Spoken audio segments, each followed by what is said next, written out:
Hello, Gems. My name is Shelley Benhoff, and welcome to another episode of Tiaras and Tech. Today's topic is how to get your first job in tech. I thought I would share some stories about how I got started, but since that was 20 years ago, I thought that I would update the list of resources for you to use. So, how I got started in tech, I was in college studying CS, and I went to my school's career services office, and they had a list of jobs and internships available. So I just applied to all of them because that's kind of what you do. You have to apply to many things in order to get one thing, one job. So I had a job as an intern for a few years where I was trained, or I trained myself, let's be honest, to do programming related work. So I worked in Microsoft Access. I mentioned that in an earlier episode that I ended up creating Microsoft Access applications in order to automate a lot of people's manual tasks that followed the exact same pattern and all of that stuff. It was very easy in those days to find things to automate for people. So through that job and through my performance overall, I had references. So this is something that you will definitely need. The way that I had my first internship was that I didn't have any references related to tech. You know, I had worked at the grocery store bagging groceries and stuff like that. So I didn't have anyone to support me. So I asked a few professors instead. So that's a, very, very solid route to take. But of course, you have to have a relationship and, good grades and performance overall.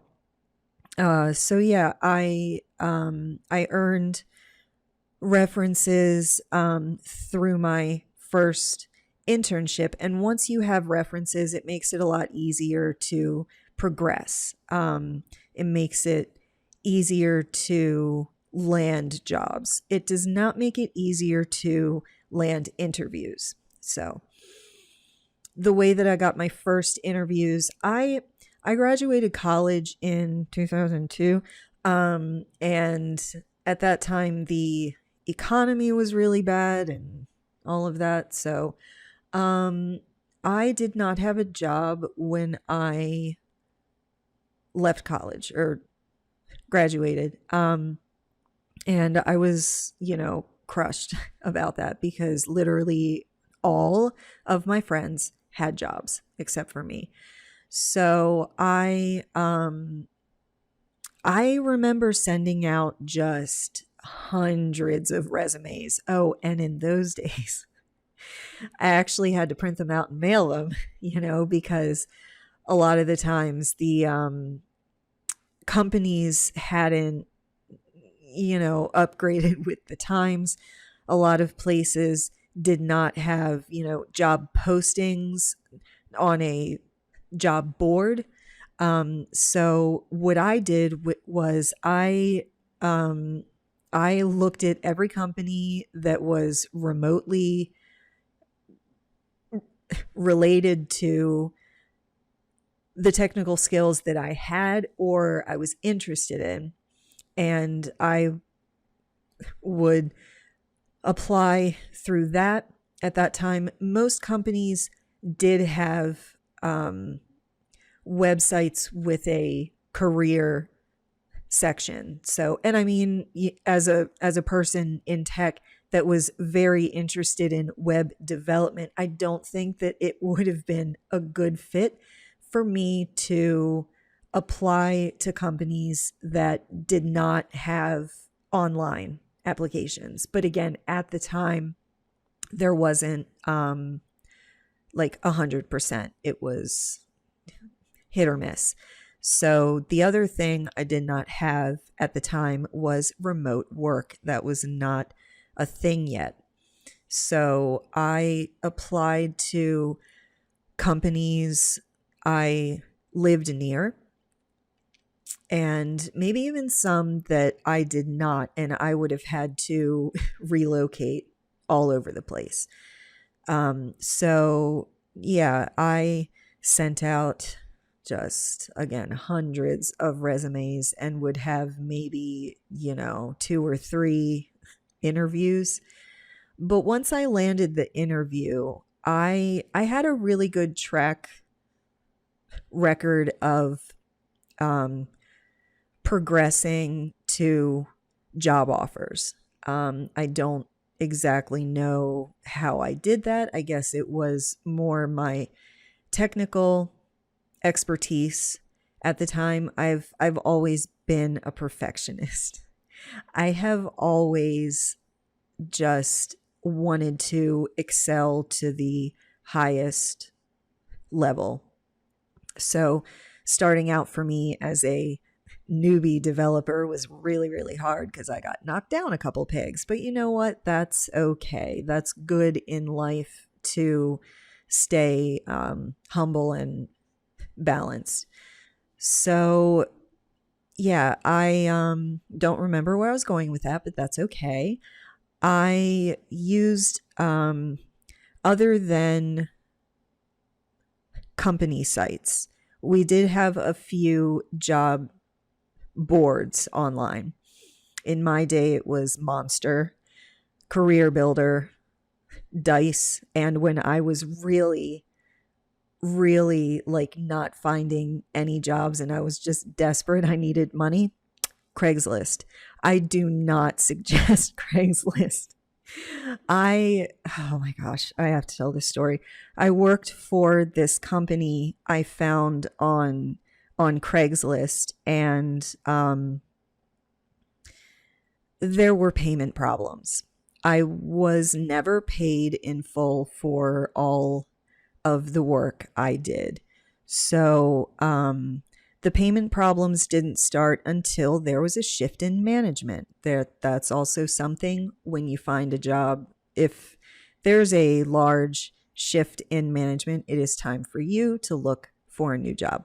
Anyway, long story short, because this is off topic, but the work I did was not great. I wrote a website in ASP Classic. So, the timing of that. But I mean, I needed money really, really bad. It was 2008 actually. So, if you all know, the economy that year was in shambles. So I didn't have a job for 10 months. This job comes along that I found on Craigslist, like the bottom of the barrel, small company, run by people that all went to Ivy League schools. Honestly, I've worked with a couple people that went to Yale and Harvard and Princeton and, all of these places that were just terrible at management, which is very interesting. But anyway, they paid me on time for a while, but then started to lapse. So I needed the money, but I did not want to do work anymore because I wasn't getting paid for it. So when they put me on a new project, I said, I can't start on this project until I'm paid in full. They couriered a check to me that same day. So clearly they had the money, they just were not paying me. Anyway, I worked for them a little longer and I was never paid for that. So yeah, be warned. Anyway, how to get your first job. So yeah,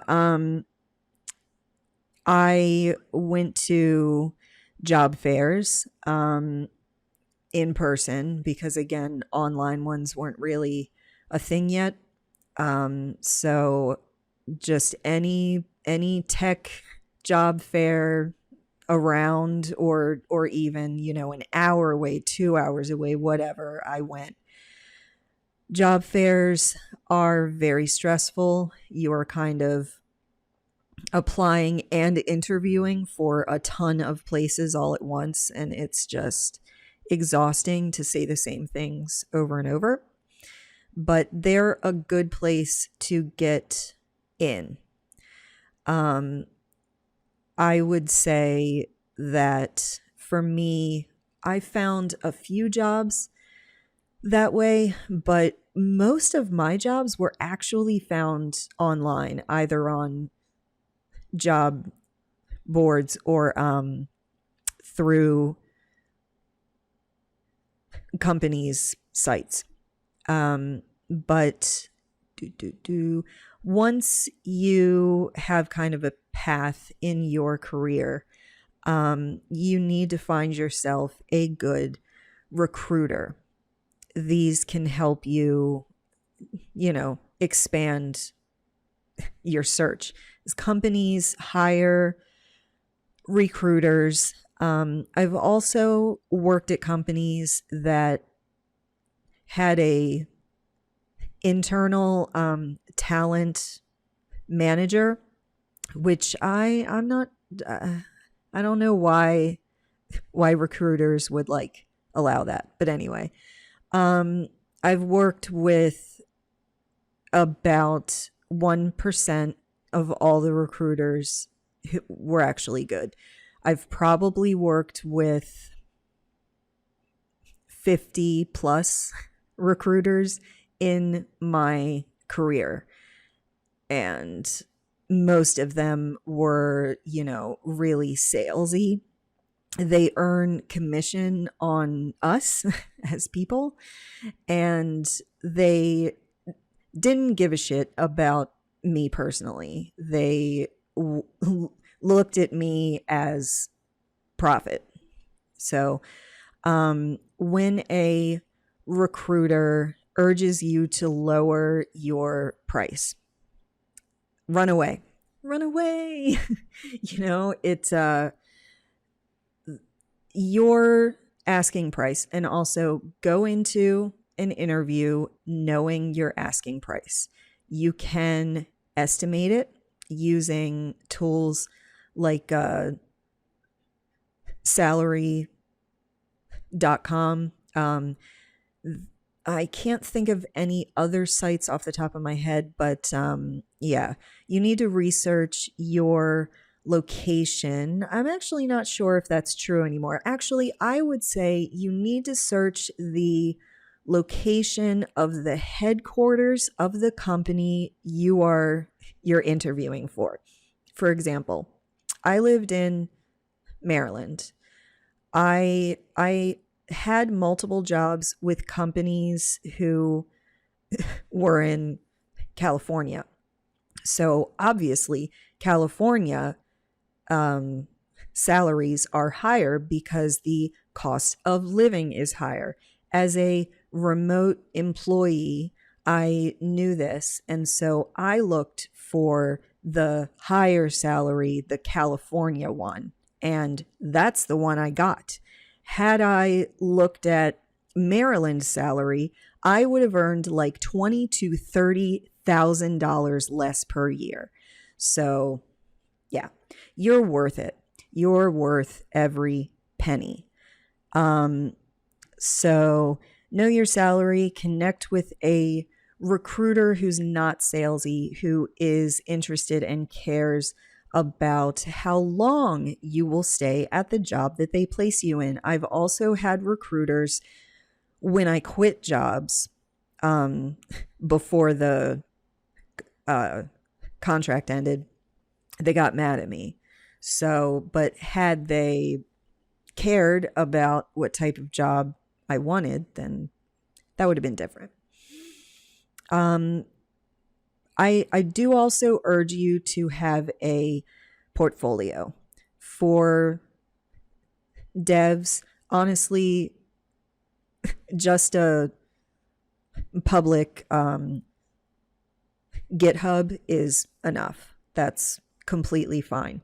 In my day, source control wasn't a thing yet. Oh, yeah. Like, I used to have to copy and paste things a whole lot and hope that I was merging in the code correctly. And then when my client overwrote what I did and they wouldn't pay me to fix what they broke. Anyway, so lots of fun in my early days as a newbie developer. So yeah, when you have a portfolio, I've hired people and not all of them had one, but there are job, types that you don't need one for. Marketing, probably, QA, stuff like that. But developers, designers, again, I can't think of anything else, but it's good to show companies what you're capable of, what you're interested in, and how dedicated you are to learning skills and improving. As a manager, what I love to see is someone that has repos for like so many different things that are not related.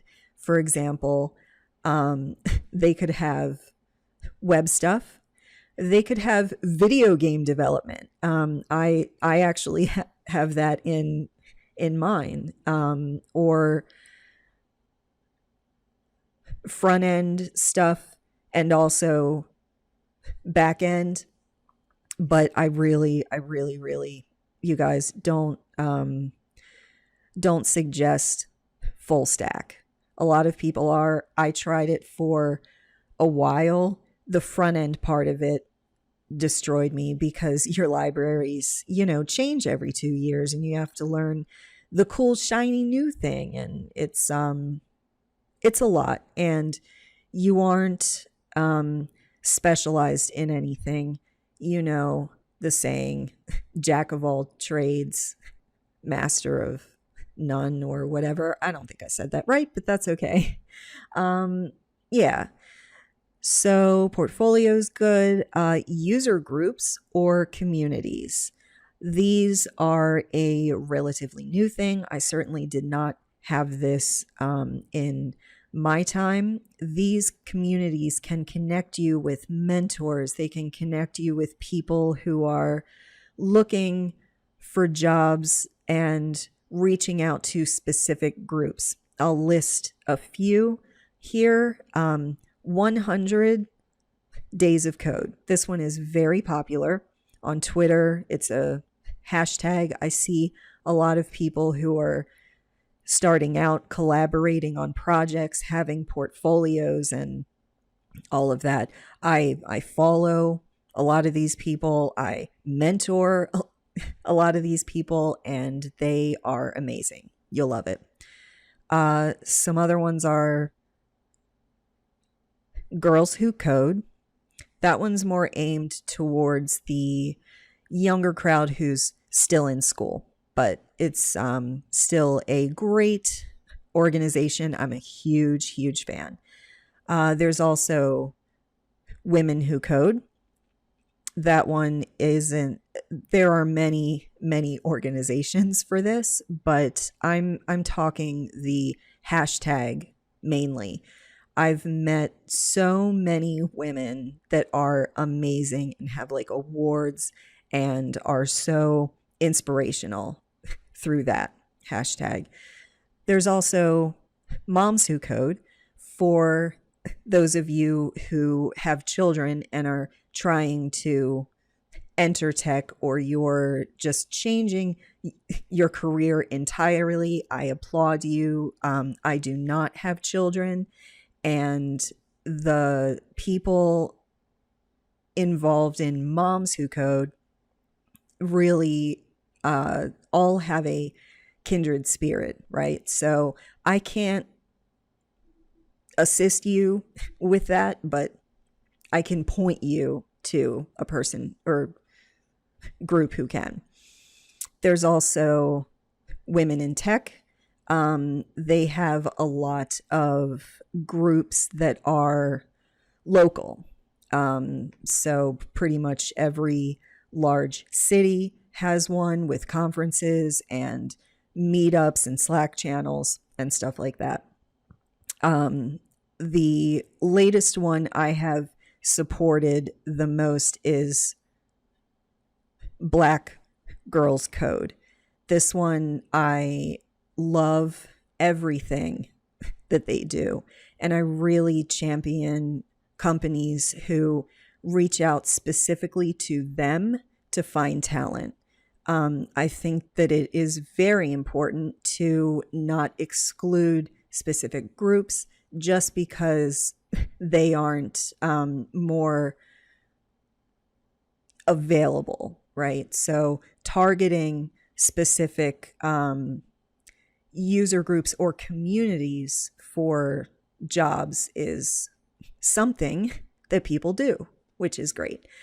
There are also Reddit subs. I am very active in Girls Gone Wired. That one is very, very good.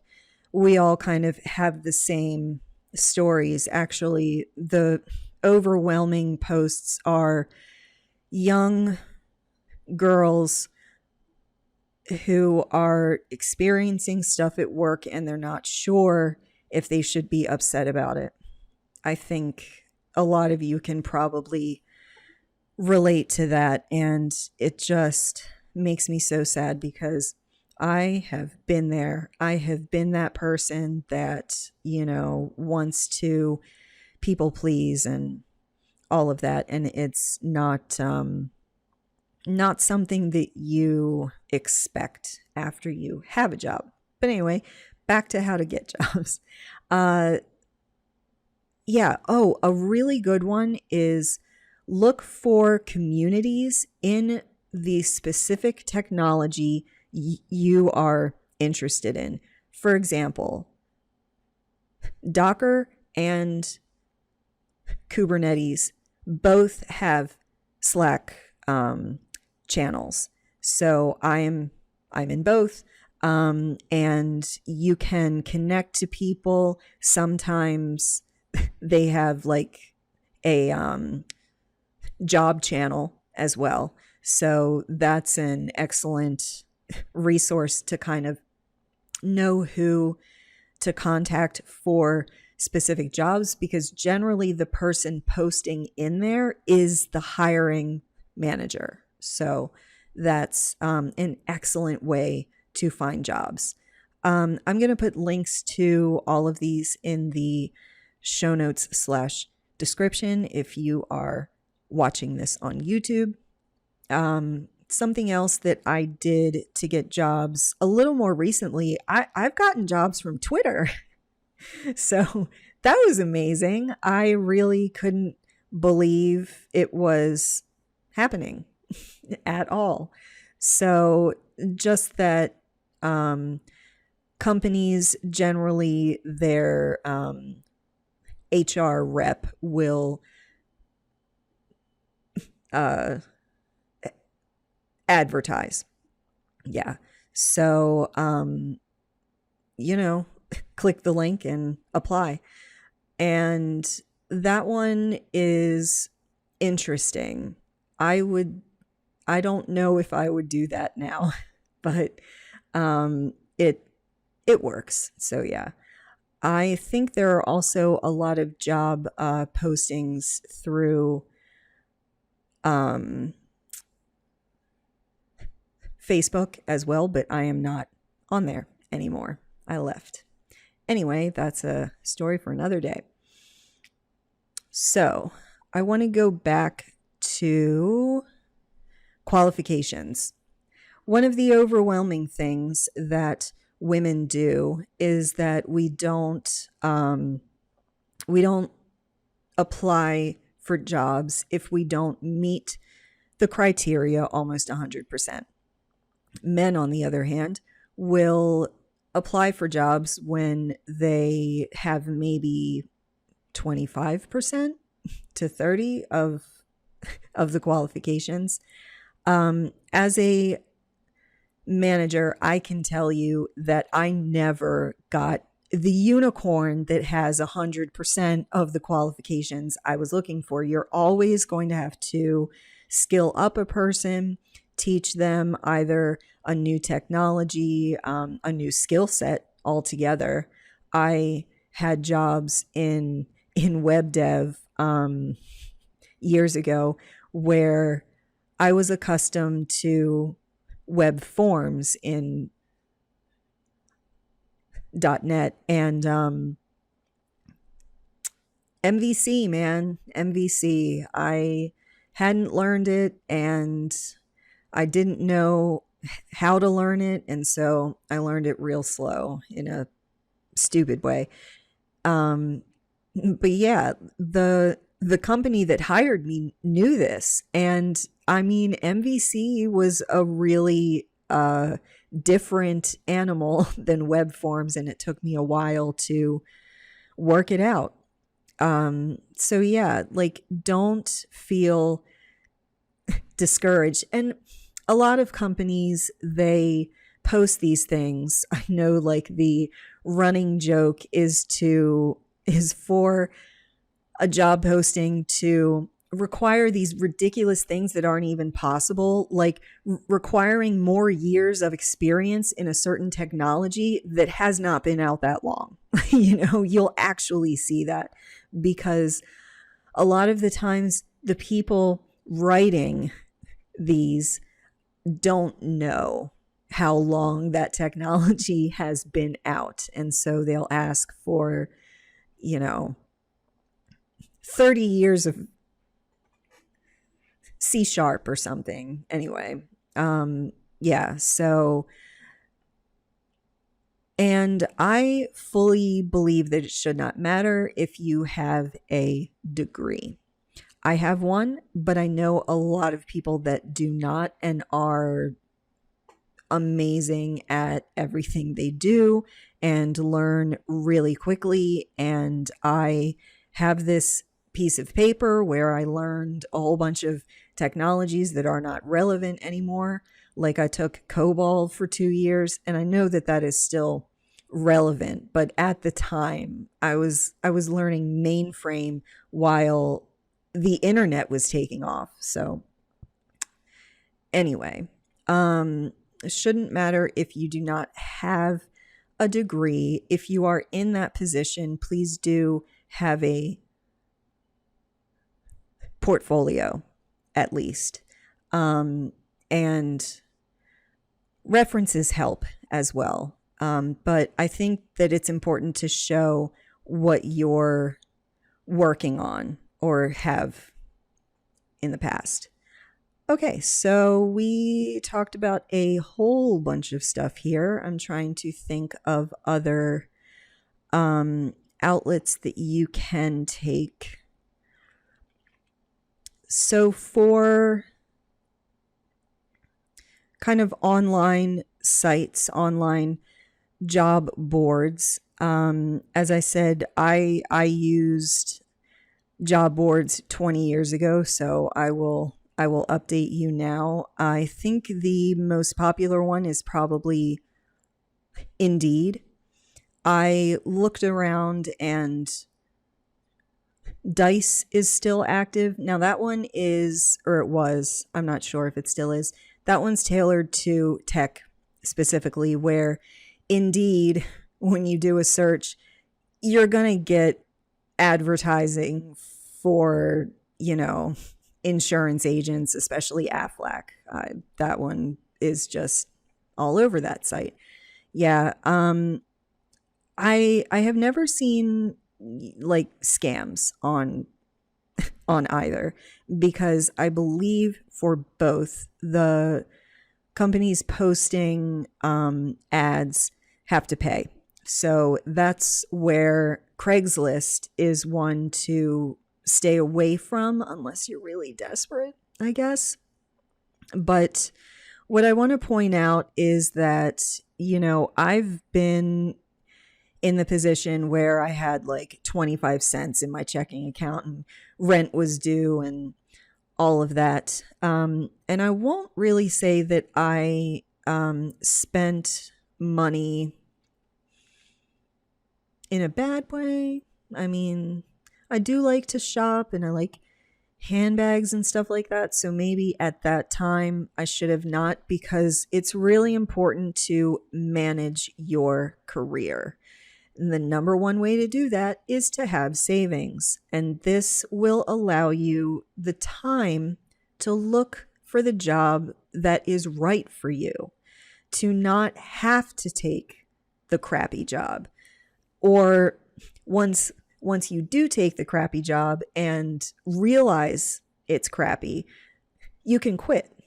I didn't have that luxury until honestly just recently. So avoid credit card debt, avoid any kind of debt, live below your means. And I know that's really hard when you're making like $10 an hour or whatever. So I understand that. I was one of those people that didn't have roommates for a while. I regret this because my first apartment on my own was definitely too expensive for me. So I should have picked something cheaper, but I was looking for security and, safety, personal. Yeah. So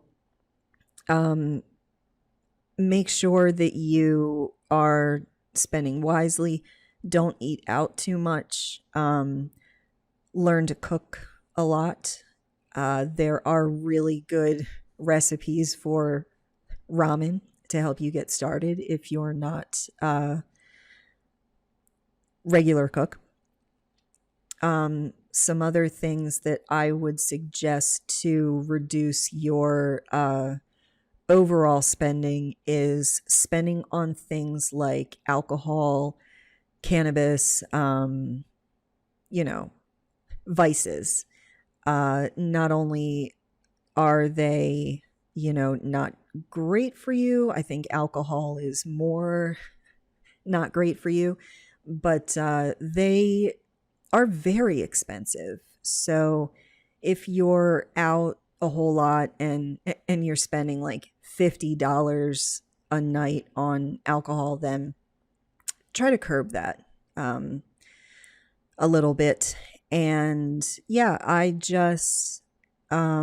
really, really wish that when I was in my early career that I had had more freedom financially. And a lot of the reason I didn't have financial freedom was once you spiral out of control, it is hard to get back.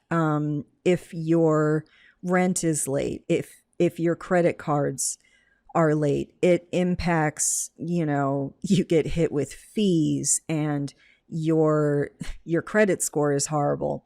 My credit score at one point was like 520. So it was not good. You will be able to do so much more with your career if you have some cushion. You won't have to take the worst job. But at the same time, I would also, I don't suggest you take jobs that pay the most. If you are offered 2 jobs and one pays a little less, you want to look into personalities and overall management style. So one of my first jobs, I picked the highest paying one, and it required relocation. I had to drive to a train station and then take a train for an hour and a half each way. And the management there, I was harassed to no end. It was not okay.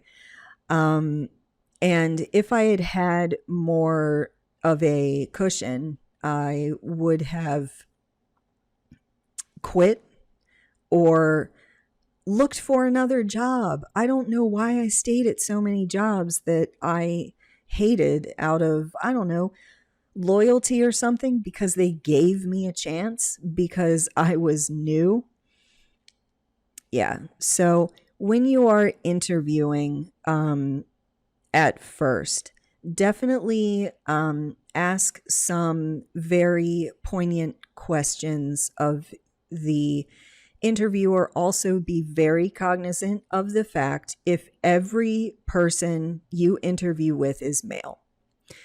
That does not bode well for you in the organization because you will be the only woman. Don't take it upon yourself to be the only woman. It's not comfortable. I have never had a good experience as the only woman on a team. I've had people, I'm sitting in a meeting and they address us as fellas. And I always want to flip it and address everyone as ladies and see how they like that. So once you land an interview, I think it's important to just ask them what your responsibilities are, what your tasks will be, what's expected of you, who you'll be working with. Ask them how many women are on that team. Just point blank. If you are a woman or non-male, I should say, it's generally the same everywhere. I know people that have not had that experience, but that has been my experience my entire career. It was always just uncomfortable. So yeah, I think that pretty much wraps it up. I know that people who are just starting out in tech really struggle with jobs, especially because now, it's very competitive. When I started, there were fewer of us. So jobs were, I think, easier to come by. But now that, there are millions and millions of us in the world, and a lot of companies are global and can honestly hire people from anywhere in the whole world. Imagine that talent pool that you're competing with all of those people. But you know what? You can do this. You can find a job. You can find your first job. You can find your first job if you have no experience and no schooling. I wouldn't say no schooling, no college